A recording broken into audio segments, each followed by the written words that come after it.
Assalamualaikum Sobat Iman. Ucapan syukur Alhamdulillah, kita bisa berjumpa lagi dalam edisi kisah dua orang sahabat Nabi, yaitu Sa'd bin Ubadah dan seorang pemuda yang minta izin berjihad pada Nabi Sallallahu Alaihi Wasallam tetapi ditolak.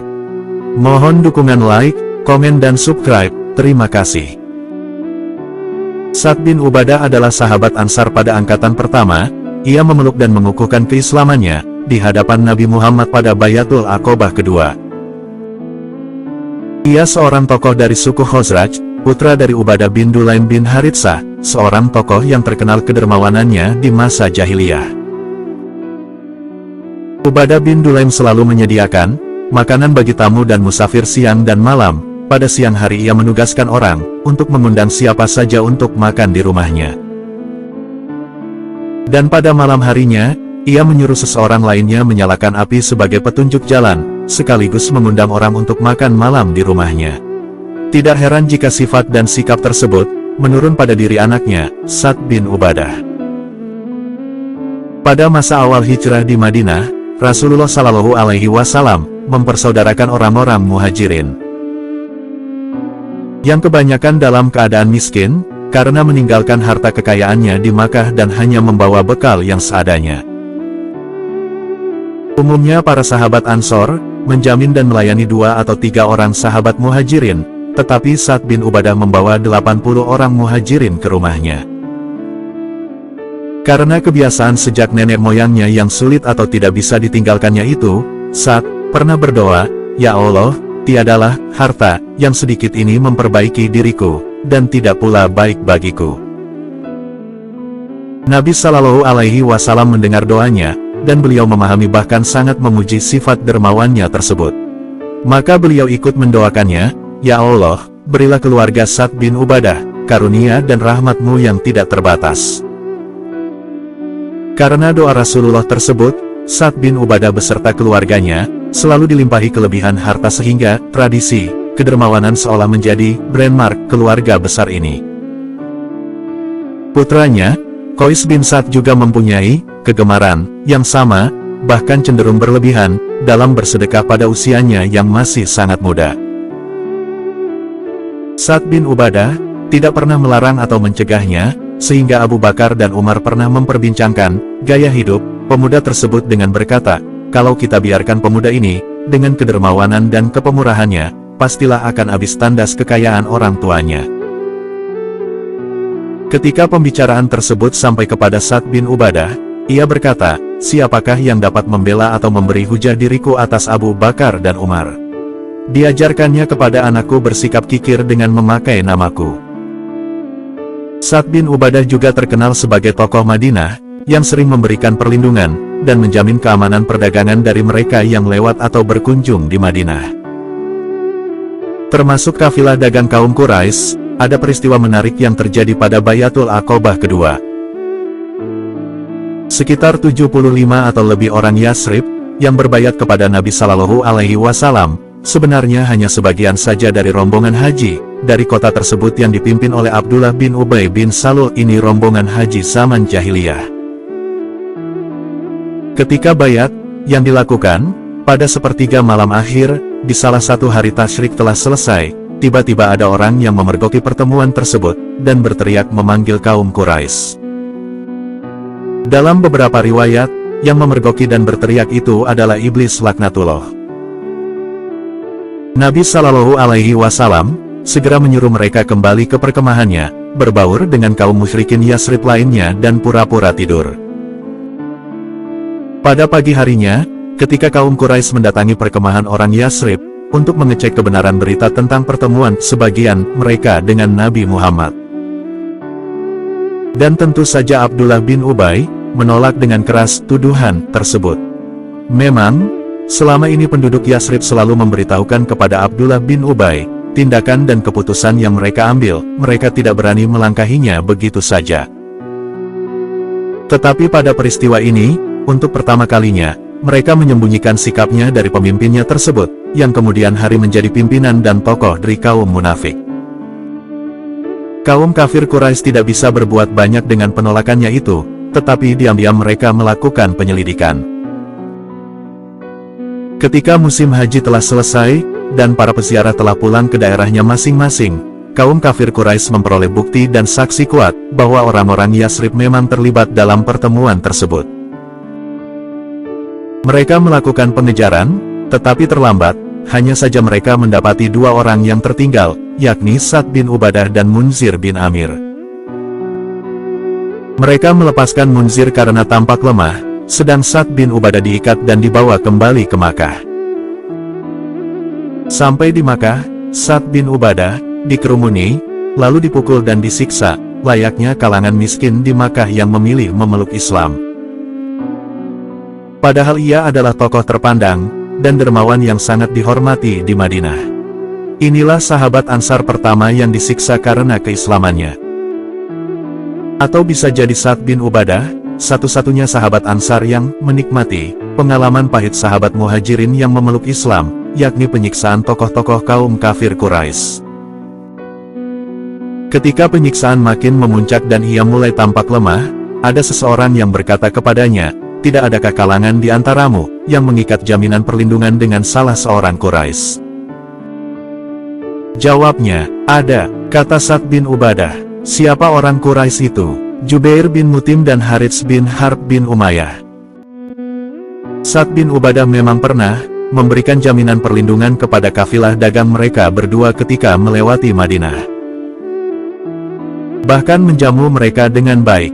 Lelaki itu menghubungi kedua tokoh Quraisy tersebut dan mengabarkan tentang lelaki Khazraj bernama Sa'd bin Ubadah yang disiksa. Segera saja keduanya datang ke tempat penyiksaan, dan membebaskan Sa'd bin Ubadah dari tangan-tangan jahat orang kafir Quraisy. Sa'd bin Ubadah segera meninggalkan Makkah, untuk menyusul rombongan Haji Yasrib, khususnya sekelompok orang yang telah memeluk Islam. Mereka ini harap-harap cemas, menunggu kedatangan Sa'd bin Ubadah dan berembuk untuk kembali ke Makkah menyusul Sa'd bin Ubadah. Tetapi belum sempat mereka mewujudkan niat tersebut, terlihat dia datang dalam keadaan luka dan lemah. Sa'd bin Ubadah adalah seorang yang mempunyai karakter keras, dan teguh pendirian, tidak mudah digoyahkan oleh pendirian dan pendapat orang lain. Pengalaman pahit setelah Bayatul Aqobah kedua tersebut, makin mengukuhkan kekerasan sikapnya dalam membela Nabi Muhammad dan Islam, terkadang terlihat menjadi ekstrim seperti yang terjadi saat Fathul Makkah. Fathul Makkah berawal dari pelanggaran kaum Quraisy atas perjanjian Hudaibiyah. Bani Bakar yang menjadi sekutu Quraisy menyerang Bani Khuza'ah yang menjadi sekutu Nabi Muhammad di Madinah. Bahkan kaum Quraisy diam-diam memberikan dukungan senjata dan personel kepada Bani Bakar. Ketika orang-orang Bani Khuza'ah berlindung ke tanah suci Makkah, yang memang diharamkan menumpahkan darah di sana, mereka tetap membunuhnya, dan kaum Quraisy sebagai pengelola tanah suci Makkah membiarkan itu terjadi. Beberapa orang Bani Khuza'ah pergi melaporkan peristiwa tersebut kepada Nabi Shallallahu Alaihi Wasallam di Madinah. Beliau pun menghimpun pasukan besar berbagai kabilah, dan masing-masing dipimpin oleh tokoh kabilahnya. Dan bendera kaum Ansar diserahkan kepada Sa'd bin Ubadah. Ketika mulai memasuki kota Makkah, terbayanglah di pelupuk matanya bagaimana Nabi Shallallahu Alaihi Wasallam dan para sahabat pada masa awal mengalami berbagai siksaan dan ancaman dari kaum kafir Quraisy. Terbayang juga bagaimana perilaku mereka ketika merusak dan menyayat jenazah para syahid di medan perang Uhud. Bahkan masih jelas terasa siksaan yang dialaminya ketika ia selesai mengikuti Bayatul Aqobah kedua. Karena itu ia berkata, "Hari ini hari berkecamuknya perang, hari ini dihalalkan hal yang disucikan, hari ini Allah akan menghinakan Quraisy." Perkataannya ini terdengar oleh Abu Sufyan, yang merupakan pucuk pimpinan kaum Quraisy, walau saat itu ia telah mulai tertarik untuk memeluk Islam. Dan melaporkannya kepada Nabi Muhammad. Utsman dan Abdurrahman bin Auf juga mengkhawatirkan sikapnya, bahkan Umar bin Khattab berkata, "Ya Rasulullah, dengarkanlah apa yang dikatakan oleh Sa'd bin Ubadah, saya khawatir kalau ia akan menyerang kaum Quraisy hingga tuntas." Mendengar pendapat-pendapat tersebut, Nabi bersabda, "Justru hari ini adalah hari diagungkannya Ka'bah, dimuliakannya kaum Quraisy." Setelah itu Nabi Shallallahu Alaihi Wasallam mengirim utusan untuk memerintahkan Sa'd bin Ubadah menyerahkan bendera Ansor kepada anaknya. Qais bin Sa'ad. Sebagian riwayat menyebutkan, bendera tersebut diserahkan kepada Ali atau Zubair bin Awam. Tentu saja dengan senang hati Sa'ad bin Ubadah, memenuhi perintah Nabi tersebut, karena apa yang dikatakannya, hanyalah ekspresi dirinya dalam rangka membela Nabi Shallallahu Alaihi Wasallam dan Islam, bukan sikap dendam pribadi. Sikap tegas dan jauh dari kemunafikan, tampak pada diri Sa'ad bin Ubadah seusai Perang Hunain. Pada pertempuran tersebut, banyak sekali ganimah, rampasan perang, yang diperoleh pasukan muslim. Tetapi Nabi Muhammad SAW mendahulukan membagikannya kepada orang-orang Quraisy yang baru memeluk Islam. Bahkan ada yang masih menunda memeluk Islam, padahal pada awal peperangan mereka ini sempat meninggalkan arena pertempuran. Sementara kepada kaum Ansor, beliau tidak menyisakan sedikitpun dari ganimah tersebut, padahal justru mereka yang banyak berperan melindungi Nabi Shallallahu Alaihi Wasallam, dan akhirnya berhasil membalikkan keadaan dan memenangkan pertempuran. Para sahabat Ansor hanya berbisik-bisik memperbincangkan sikap beliau, tanpa berani menyampaikannya kepada Nabi Muhammad.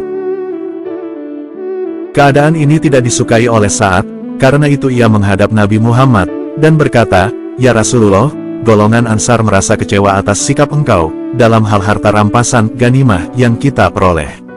Engkau membagi-bagikan kepada kaummu, dan pemimpin-pemimpin Quraisy secara berlebih, sementara kepada kaum Ansor engkau tidak memberikan sedikitpun."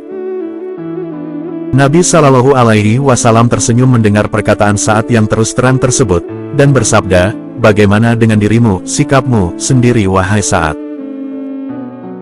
"Ya Nabi Allah, aku ini tidak lain hanyalah salah satu dari kaumku saja." Nabi Shallallahu Alaihi Wasallam memerintahkan Sa'ad mengumpulkan kaum Ansar di suatu tempat. Saat melaksanakan perintah beliau, beberapa orang muhajirin ingin ikut serta tetapi Sa'ad menolaknya, tetapi pada sebagian yang lain Sa'ad membolehkan mereka hadir dalam kumpulan kaum Ansar tersebut. Setelah semua berkumpul, Sa'ad menjemput Nabi Shallallahu Alaihi Wasallam. Di majelis kaum Ansor ini Nabi berbicara panjang lebar mengenai apa yang menjadi ganjalan dan beban terpendam dalam diri mereka soal ghanimah.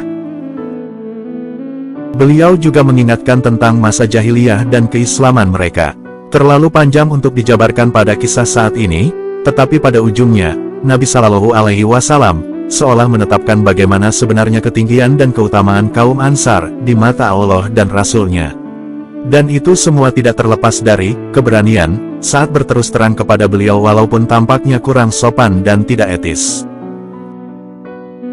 Antara lain Nabi Shallallahu Alaihi Wasallam bersabda, "Tidakkah kalian rela, wahai kaum Ansor, mereka pulang membawa unta, domba dan harta lainnya, sedang kalian pulang membawa Rasulullah ke tanah tumpah darah kalian? Demi Allah yang jiwa Muhammad ada di tangannya, kalau tidaklah karena hijrah, tentulah aku ini termasuk kaum Ansor. Jika orang-orang menempuh jalan di celah gunung, dan orang Ansar menempuh jalan di celah lainnya, tentulah aku mengikuti jalan yang ditempuh orang-orang Ansor." Beliau berdoa, "Ya Allah, rahmatilah orang-orang Ansor, anak orang-orang Ansor, cucu orang-orang Ansor, generasi demi generasi." Orang-orang Ansar, termasuk saat menangis sesenggukan mendengar penjelasan Nabi Shallallahu Alaihi Wasallam tersebut, hingga air mata membasahi jenggot-jenggot mereka. Dengan haru mereka berkata, "Kami ridha dengan pembagian Allah dan Rasul-Nya." Ketika Nabi Shallallahu Alaihi Wasallam wafat, dan para tokoh muslimin bertemu di Sakifah Bani Saidah, untuk menentukan khalifah pengganti beliau, saat berdiri pada kelompok sahabat Ansar, yang menuntut agar kekhalifahan dipegang kaum Ansar. Tetapi ketika musyawarah mengarah kepada dipilihnya Abu Bakar, yang memang sudah sangat dikenal keutamaannya di sisi Rasulullah Shallallahu Alaihi Wasallam, ia bersama kaum Ansar yang mendukungnya, dengan ikhlas hati berbaiat kepada Abu Bakar dan melepaskan tuntutannya. Ketika Abu Bakar wafat dan Umar terpilih sebagai khalifah, saat ikut berbaiat kepadanya. Hanya saja ia sadar, Umar mempunyai watak keras dan teguh pendirian seperti dirinya juga, yang bisa saja sewaktu-waktu terjadi perbenturan, yang berakibat buruk. Sangat mungkin terjadi perpecahan karena kaum Ansor pasti akan berdiri di belakangnya menghadapi Umar. Karena itu, ia bermaksud pindah dari tanah kelahiran yang dicintainya. Namun seolah tidak ingin kehilangan sikap terus terangnya, dan takut dihinggapi kemunafikan. Ia mendatangi Umar dan berkata, "Demi Allah, sahabat Anda, Abu Bakar lebih aku sukai daripada Anda." Setelah itu saat pergi ke Syria, Syam, tetapi ketika ia singgah di Hauran, sudah termasuk wilayah Syam, ia sakit dan meninggal dunia di sana. Masya Allah, Allahu Akbar. Sobat Iman, mari kita lanjutkan kisah kedua, yaitu seseorang yang datang pada Nabi Shallallahu Alaihi Wasallam untuk berjihad.